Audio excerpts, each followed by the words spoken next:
Bismillahirrahmanirrahim. Assalamualaikum warahmatullahi wabarakatuh. Alhamdulillah, orang dina danget ayeuna tiasa tepang deui dina pangajaran bahasa Sunda. Mudah-mudahan sadayana sareng.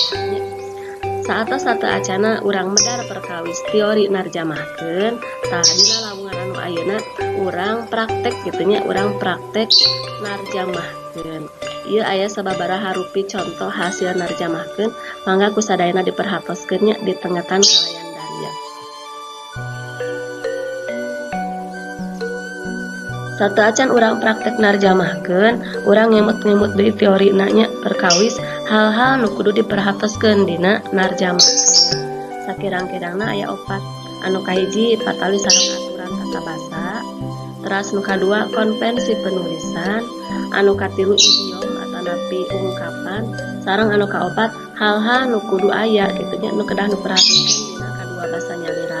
Maksudna teh bahasa asli sareng bahasa sasaran, jadi bahasa anu ditarjamahkeun ku urang sareng bahasa tujuan urang narjamahkeun gitunya bade kana bahasa nu mana gitu.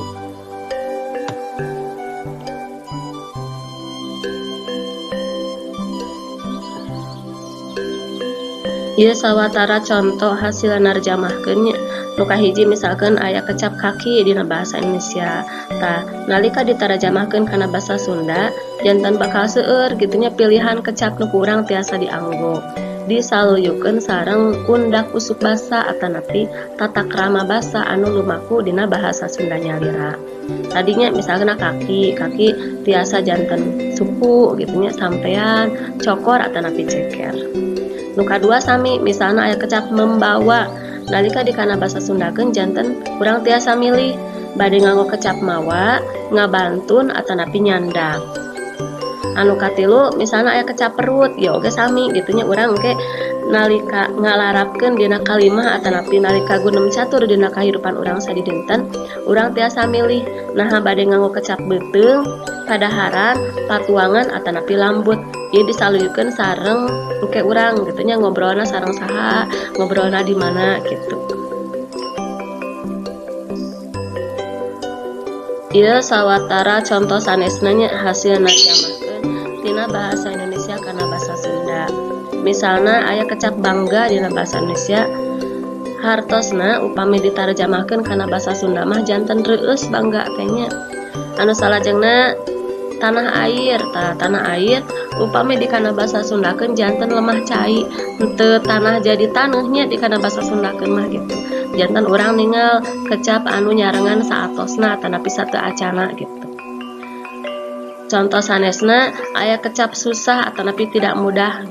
Nalika ditarjamahkeun kana bahasa Sunda mah janten bangga gitunya. Tah ieu dina wangun kalimah misalnya nya contoh sanes, Bu Itoh sedang pergi ke rumah pamannya. Nalika ditarjamahkeun kana bahasa Sunda, urang tiasa milih gitunya bade nganggo ragam basa loma, lemes atanapi kasar. Ieu contoh upami ditarjamahkeun kana basa loma, janten Bu Itoh keur indit ka imah emangna.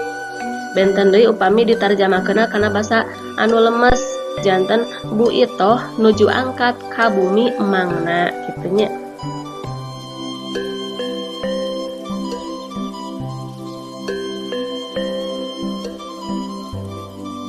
Contoh sanes ieu dina wangun ungkapan gitunya kalebet aya peribahasa upami dina bahasa Indonesia mah. Besar kepala dina bahasa Indonesia nalika ditarjamahkeun kana bahasa Sunda henteu ageng mastaka gitunya margi ieu ungkapan. Jantena teh gede hulu gitunya, gede hulu henteu tiasa dilemeskeun. Anu kadua misalna aya kecap panjang tangan, dikana bahasa Sundakeun janten panjang leungeun. Sami murah senyum, bebetna amis budi gitunya. Henteu senyum teh janten gumujeng seuri henteu. Margi tadi teh gitunya ungkapan. Urang terang idiom henteu perkecap ditarjamahkeunana teh gitu, tapi ninggal makna secara utuh. Nu salajengna aya udang di balik batu. Tah dikana bahasa Sundakeun teh janten aya nu di anjing cai. Henteu di balik batu, di tukangan batu gitu henteu nya benten.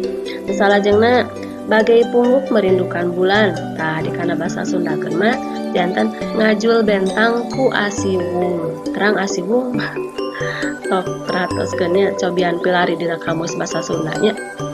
anu salajengna air susu dibalas dengan air tuba. Tah dina basa Sunda mah nu asih dipulang sengit gitu.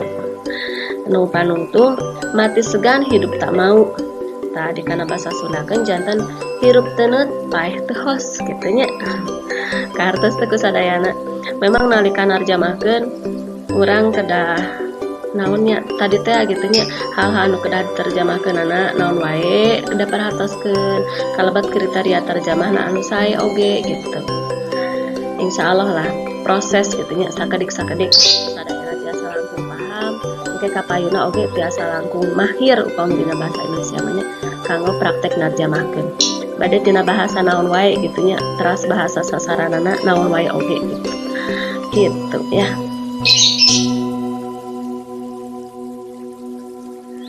Sakitunya kanggo praktek narjamahkeun mah insyaallah ieu mah mung sakadar contoh kanggo salajengna masing-masing tiasa praktek nyalira gitu nya sering maca sering merhatoskeun insyaallah sadayana bakal biasa.